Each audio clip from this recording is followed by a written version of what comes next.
Resolution number 2021-016, moved by myself, second by Councillor Murphy. Resolved that bylaw number 4609, being a bylaw of the Town of Quad to repeal bylaw 4464, being a bylaw to permit expanded retail shopping on certain public holidays, including Sunday, as provided for in the Retail Business Holiday Closing Act, be read a third time and passed. Alrighty, great. So this is just basically to be consistent with the province, because the province removed restrictions on Sunday hours. And with the bylaw, so it's a recorded vote. Councillor Murphy. Yes. Councillor Ward. Aye. Councillor Atkinson. Aye. Councillor Zelinski. Aye. I'll be yes. Councillor Forster. Yep. Councillor Lee. Yes. It is carried.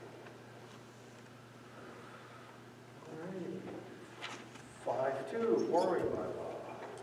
Moved by myself, second by Councillor Atkinson, be resolved that bylaw number 4607, being a bylaw of the Town of Paul, are authorized the expenditure of borrowing the money for an upgrade to the Paul Lagoon be read a second time. Alrighty, question. All those in favor? Carried. Third reading. Moved by myself, second by Councillor Atkinson, be resolved that bylaw number 4607, being the bylaw of the Town of Paul, are authorized the expenditure and borrowing of the money for an upgrade to the Paul Lagoon be read a third time and passed. Alrighty, and this is so we can complete the lagoon. And again, it's a third reading of the bylaw. So, Councillor Murphy. Yes. Councillor Ward. Aye. Councillor Atkinson. Aye. Councillor Zelinski. Aye. Myself will be yes. Councillor Forster. Yes. Councillor Lee. Yes. Carried. 4 away.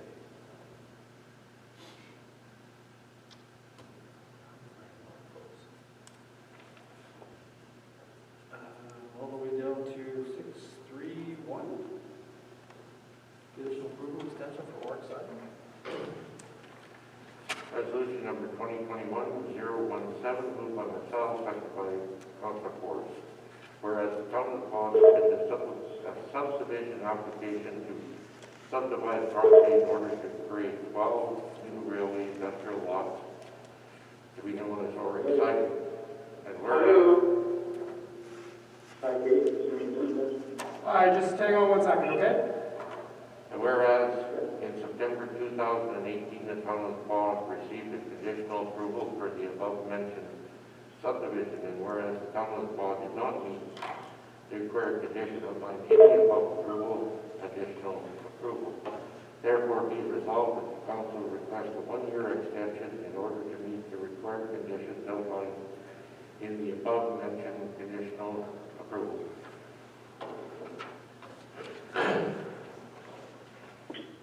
Okay, so this is so we can carry on with your exciting extension proposal. Question, all those in favor? Opposed, it's carried. So we'll go back to the committee, or to the citizens period, because I think we have the Anhart people on the phone. Hi there. Are you guys all there? We're here. I'm here. I'm Keith from Anhart. I've got Mayor and Council on the line here. We're ready to hear what you have to say. Okay. Thank you very much. I'm here with Mukhtar Latif. Mukhtar, are you going to speak? I can hear you. If you want to give an introduction, I can speak about the development program. Okay. Thank you very much. Well, my name is Keith Weave, and I am the co-founder of the Anhart Community Housing Society. We have worked for many years internationally with privately developed community-based programs. And in sub-Saharan Africa, we work with many indigenous groups to build schools and hospitals and provide microcredit loans. In Canada, we are working across the country to do privately developed affordable housing. We have work that we have accomplished here in British Columbia, and we are now hoping to expand that program in different parts of Canada.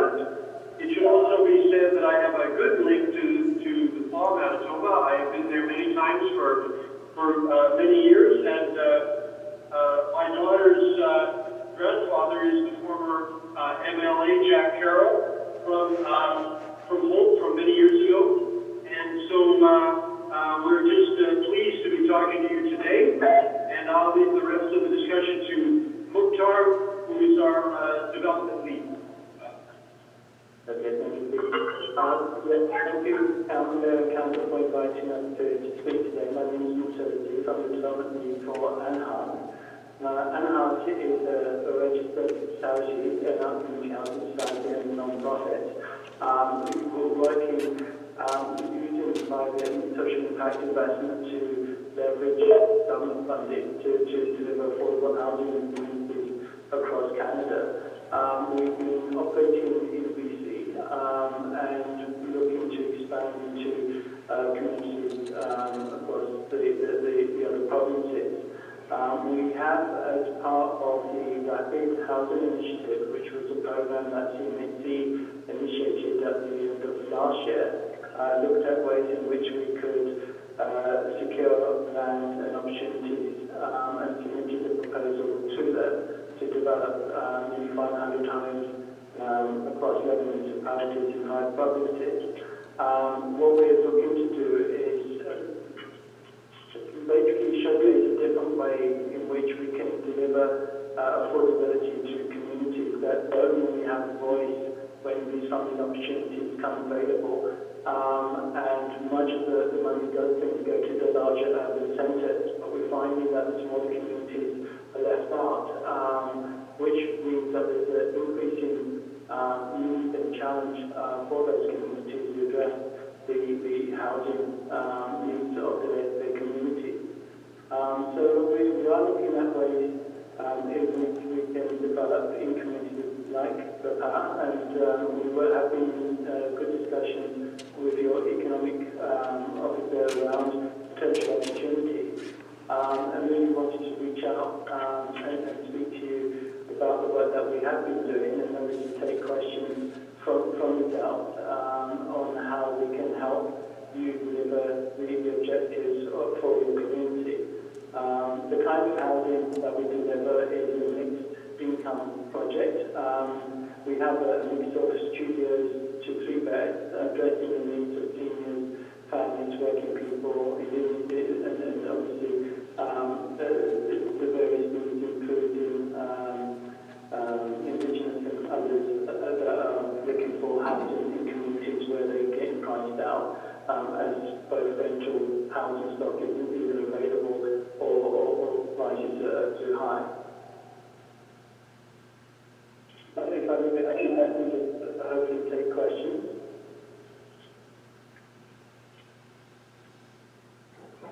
Hi, Dr. It's Herb Jakes here. Thank you for calling us and speaking to us. So were you thinking of possibly constructing a property like the one in the package, the Ryder, is it? That's right, yeah, the Ryder. As part of the proposal to CMHC is that in order to deliver good value for money housing quickly, part of the Rapid Housing Initiative was a modular build, and the property at Ryder was the first property that CMHC funded actually through the Rental Construction Finance Initiative, which is one of their programs that they've been running for the last 2 to 3 years. Basically, we have reached agreement with one of the largest modular manufacturers in Canada to help support deliver that program. So yes, it will be a modular build, similar to the kind of building that you saw at the Ryder. Okay, and how many units were you thinking? We tend to look at building around about 40 units. The reason we do that is because in terms of operational efficiencies, the 40 units seems about right. We find that in most communities there's a need for at least that number of units to start with, and then depending on the need we look to expand that over a period of time. We like to get to about 200 units over a period of time, because again, as we increase the operational efficiencies, it allows us to maintain the affordability for the long term. So would these be rental units? There will be, yeah. So these are based on a rental program. But Anhart is also looking at ways in which we can develop affordable home ownership as a way to enable people access their housing ladder. So how do you decide, like I looked at the example you had, so if it's in 40 units, is it just, is the plan to do, people with an income of this amount to this amount? Because I see you have a variety, 10 people with disabilities, 15 people with jobs, do you have a criteria that you have in mind for the ball? Yeah, there's a mix of, we like to have a diverse population in the buildings that we build. So the type of units range, so we choose one is 2 beds, 3 beds. And that allows a community to develop of varying needs, including people who have need for accessibility, as well as seniors. And basically encouraging people to support each other within that community. One of the things that we try to do is build community within those buildings to support each other as much as anything else. And basically targeting incomes usually around from about 15,000 to about 45, 50,000. The rents range depending on the community from about $600 to $1,200. So would that income be from a job or from any type of income, whether it's assistance or? I'm just trying to figure out a bit and who decides? Do you guys decide who would stay in the building, or is it the group that's established decides who goes in there? Yeah, we work with the local community and local partners and agencies to have referrals. We try to deepen affordability for some people who obviously are on income assistance, but we have a balance of incomes within the building, supporting single mothers, local people that are working but can't find affordable housing to rent in the marketplace. But we do look to local agencies to refer potential tenants to the building as well. So I'm just, again, I'm asking these questions not just for myself, but for when people ask what type of what is so there are buildings in the community that are 80% filled with individuals who, for whatever reason, don't have a job and they're on social assistance and get their rent is in some cases 80 to 100% paid for. So are those individuals are the ones that qualify for that, or is it somebody with a job that would qualify for it? Is the majority, and I guess, and then from that question, who dictates what percentage of those individuals go in the building versus others that are disabilities or?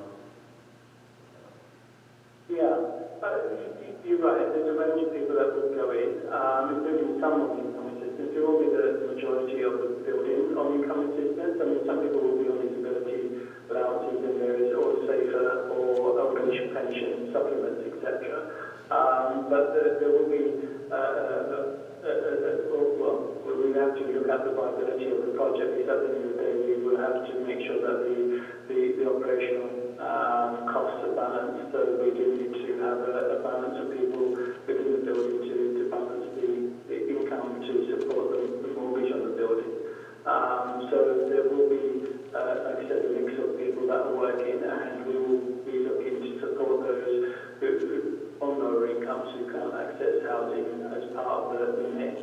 Now, this isn't supported housing, this is general needs housing, so it's basically people who don't have high needs for support. That will be a different type of building.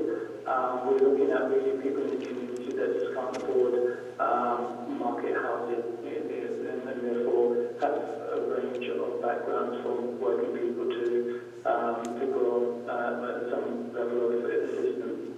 So would Anhart management would you you guys manage who goes in the building and who's deemed to need the extra little bit of help versus they need Manitoba housing help? Or how does that work? Yeah, so in terms of the operational part, Keith can speak to that a little bit more, but we do have 3 levels of operations. One is the centralized the centralized organisation that we have at NHART, because we do manage and operate buildings from a distance. We have we do empower tenants to take part in some of the tasks within the building as well, both to empower them to take more interest in the building and maintain that, but also it gives them a sense of purpose and builds up their skill sets as well.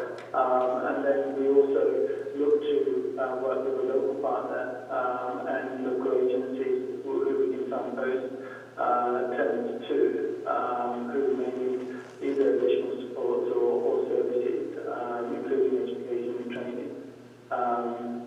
Keith, do you want to speak to the tenant building and community building and the social enterprise in turn?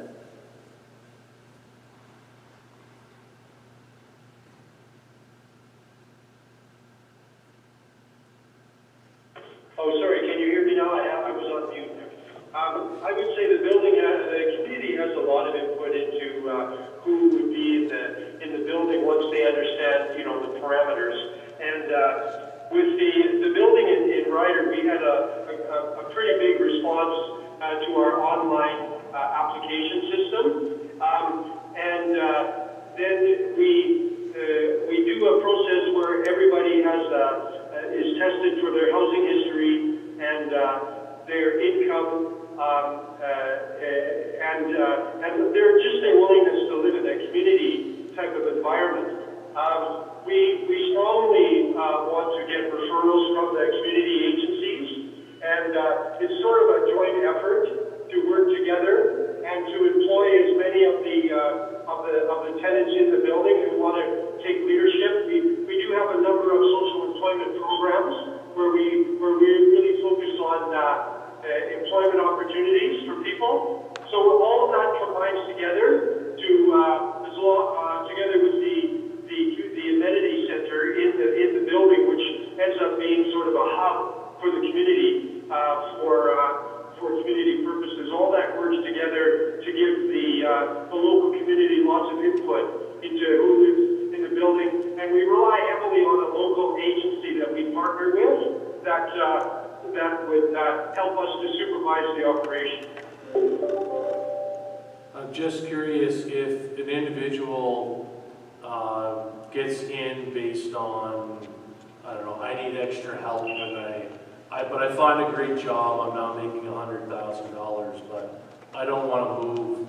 Is there like a contract the individual signs to say if my situation changes, I have to leave the building, or how does that work? What's that? Or pay more. Or pay more. How does that work? Yeah, that's a great question. So the way we structure the rent is we determine by an analysis what is the market rent in the community, and then we offer discounts. So if there are some people in the building that are able to pay the market rent and they want to live in community, that would mean that someone else in the building could get a deeper discount on their rent. So if somebody lives in the building on a discount on the first year and they do better on the second year, they can stay there, and we just ask them to pay for the discount out of their own prosperity so that others can enjoy a deeper discount. Okay, and so you were saying that there's a lot of input that the community has. So after this conversation, if mayor and council say, hey, listen, we've got 40 seniors right now that would move in if the building was there in 40 units. So is that something you would say, oh great, we would fill it up with 40 seniors, or is your mission to kind of make buildings that are filled with diversity, whether you have 40 seniors that would move in or not? Well, we talk to a lot of different municipalities across Canada, and there are municipalities they want the building for seniors, and then we would do our best to target to that population. When seniors want to live in a building, it's much easier to operate than a general purpose building. So we're willing to tackle some of the more difficult housing issues in the community, but we would be happy to entertain a building that was housed totally by seniors. What would be your footprint or your size requirement for building and parking and everything? We did the Ryder building on 1 acre. Sorry, Muktar, this is your specialty. You can answer that. That's okay. No, I mean, it does depend on the parking requirements in the where the site is located compared to the rest of the services. As Keith said, the Ryder was built on an acre, but we'll probably be looking with somewhere between an acre and an acre and a half, depending on the amenity and the parking requirements in the community. So roughly an acre is what, 212 feet by 212 feet? Yes, 45,000 square feet, what's that? Yeah, it's about that. Oh, pardon me, 400, I was corrected, 400 by 400. Yeah, so one with I believe. Now it's a math challenge here. No, I was just trying to figure the footprint size and everything that would be required for it to fit in the community. Carrie? Yeah. It depends. At the first building we did in Hope, we had 40 parking stalls required for 40 suites, and only about 30 of the tenants have vehicles, so there's always empty spots. Carrie, you had a question?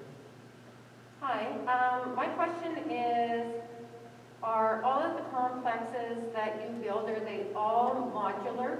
And are they all built in the Kamloops factory? Yeah, so this particular program that the Ministry was funding was a modular construct, and we have got a partnership with a modular builder.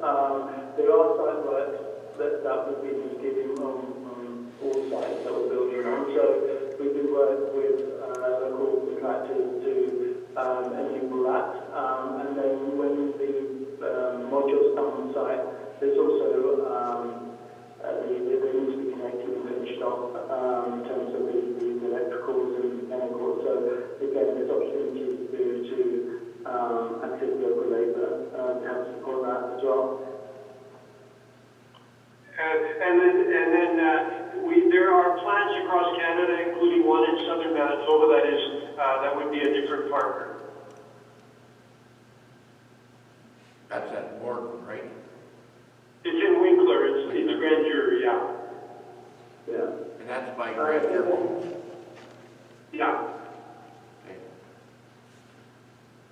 So, Yeah, the other project providers got factories in Alberta and Ontario and BC.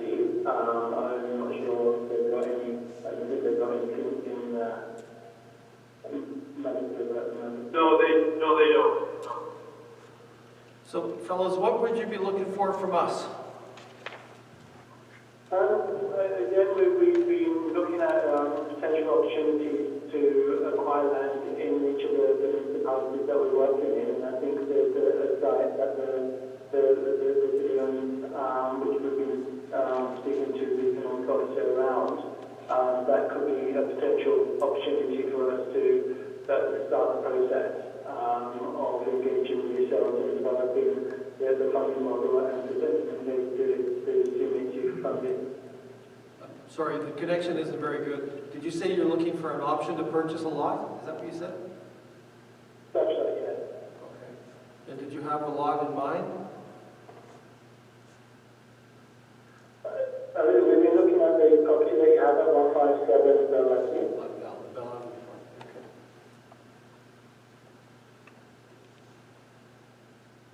I have one more question. In terms of local plumbers and electricians and local contractors, do they have an opportunity to participate, or are all the workers brought in who are currently employed through you? They will have an opportunity to participate, as I mentioned, in terms of the site work and potentially finishing off the building.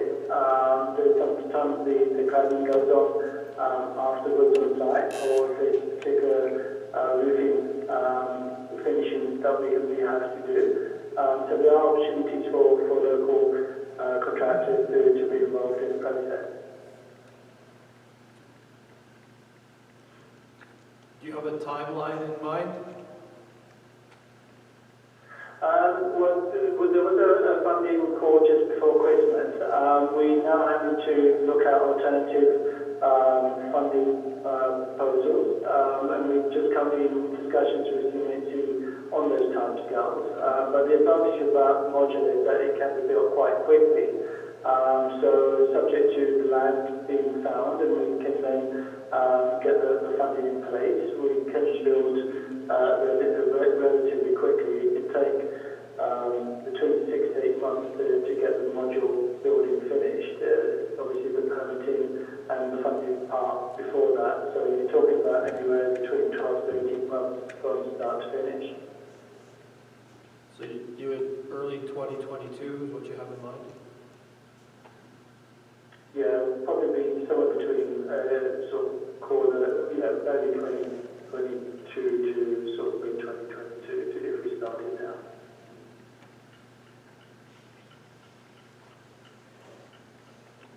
Okay.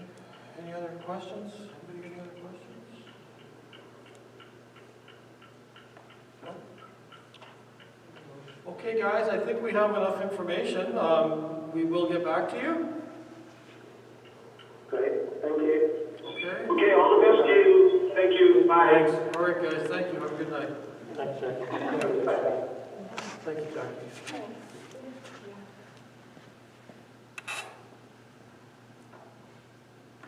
Okay, we'll carry on. So we are down to payroll and accounts, 641.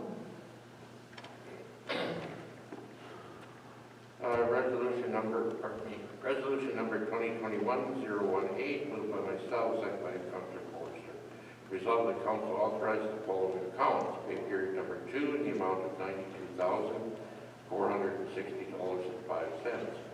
General checks number 25813 to 25838 and 25840 to 25850 in the amount of $366,395.62. EFTs in the amount of $287.69. All right, any questions on the check register report?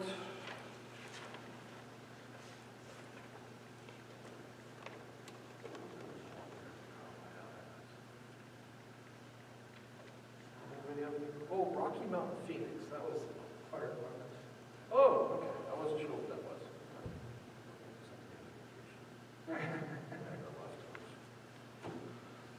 Any questions? No? All right, then I'll call the question. All those in favor? It's carried. 642. Moved by myself, second by Councillor Ward.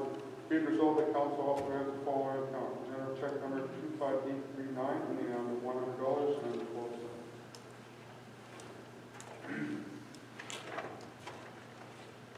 All righty. Guess we'll call the question. All those in favor? Abstain? Carried. Personnel. General business. Updated NPI insurance agreement. Oh, wait, did I skip over committee of board reports? I guess I did. Yep. Oxygen deprivation. All right then, museum board. There's nothing of big importance to mention other than the museum received the Manitoba Safe at Home grant for $10,723, and that is a project where they're going to video, record, and post on social media different aspects of the collection of exhibits, and the next meeting is February. All right, thank you. Chamber of Commerce. Unfortunately, I wasn't able to attend the last meeting, but as everybody knows, there's been lots of great work going on supporting local businesses and renewed energy with that group, so that's really where their focus is. Thank you. CDC. CDC, just 1 second. We will have another update later on in the meeting in camera, but really working around the clinic priorities and the activities around that. Obviously, we just had the update from Ramhart. Still coordinating some home buyer, first-time home buyer programs, and putting in for that for next year. And we had a meeting, For Friday, yeah. and then the quarterly report, that's what I'm looking at right now. Yeah, the quarterly report, we'll just go through it and we'll do it at the next meeting. But I sent out Yeah. The first-time home buyers program, that's over now? There's still a few people that are still looking. Okay. Yeah, and so that are approved but can't find homes, and then there's, they're working on another part of that program, which is, And she did, I think she's still waiting to hear back. We had such a good response that there's other communities that didn't have as good of a response, so we might be able to get a little bit of their funding to, then we're waiting to hear back. Good show. Destination marketing. Yep, we had a meeting last week. We met about a couple different grants. We approved one. I don't know if they've been notified yet, so I don't say who it is. And then we're waiting on some more information about another one. But it looked promising as well. I think that's pretty much it. Are there ever any minutes produced? They all got sent in. Okay, because I looked the other day and I didn't see it. They're on there now? Yeah, cool, thank you. Cedar Lake. Thursday. We will meet this Thursday. It's the day after Wednesday. The day after.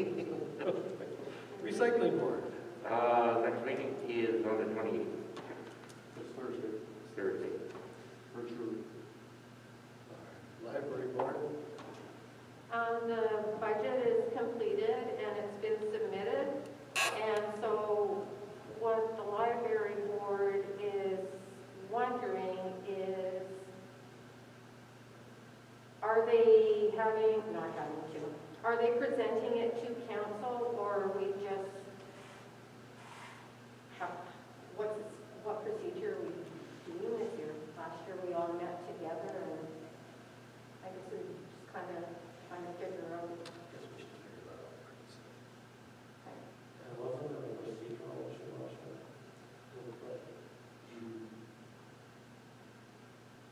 In terms of the library or in general? Oh, we started and then we stopped and then we went back, right? Well, wasn't the participants were as well, there was too many people or the wrong people at the meetings. Oh, yeah. It almost seemed like a joint. I'll have to go and take out my notes, but there was some procedural issue last year. I remember it came up. Oh, It was their chair that presented right. the, Yeah. Okay, so we'll have to work some of that out. Yep. Scan, I don't believe there's been a meeting. No. Kelsey Planning District, I believe we're just waiting. We're waiting. Any idea, Jen, how long we're waiting? No? KSD committee? No meeting. Okay.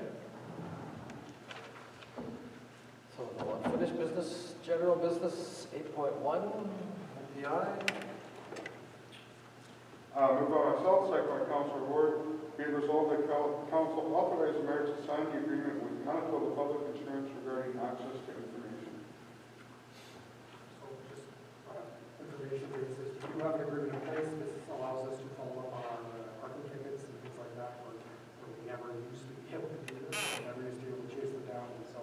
It's been a good agreement for us, and they're just housekeeping changes on the terms. So this will allow us to chase down parking tickets? Yeah, continue to change that. No, well, Oh, yeah. And other. I'm moving. All right, question, all those in favor?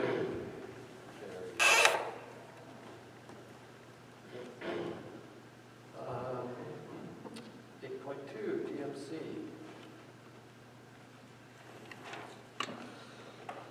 Resolution number 2021-021, moved by myself, seconded by Councilor Ward, to resolve that council approve the appointment of Kent Whaley as the Rotary representative to sit on the Destination Marketing Committee.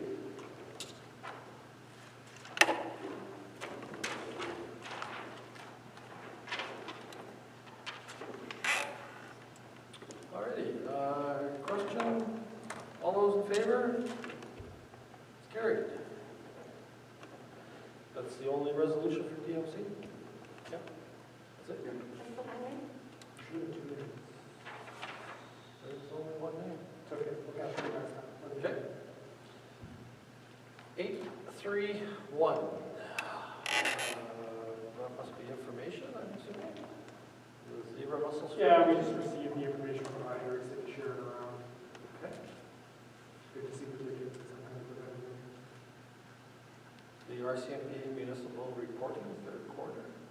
Just information for you guys, they send us these quarterly reports, get this with my data on what they're up to, and how many calls, the rest. Everything else. So there's still no drugs in the pot. Yeah, zero. Just curiosity, they call it third quarter reporting October 1st to December 31st. Is theirs? Yeah, they're not for calendar year, they're, There's the fiscal year, Oh, March 31st. March. Okay, no, I just, It says it on there, too. The only thing that was missing in their report was the number of members that are being used and how that's coming back.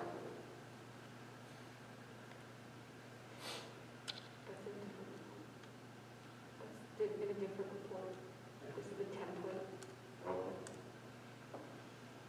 We can ask the questions, yeah, it comes through. Okay, citizens period. I don't get anything for committee of the whole, so motion to adjourn. Your commissioner just kicked in. Oh, it's cold here right now. Did your camera ever come up? Yeah, it did. Oh, it did. Yeah, we were I just just gave you a into thumbs the, up to show that. into the first bylaw, it was up.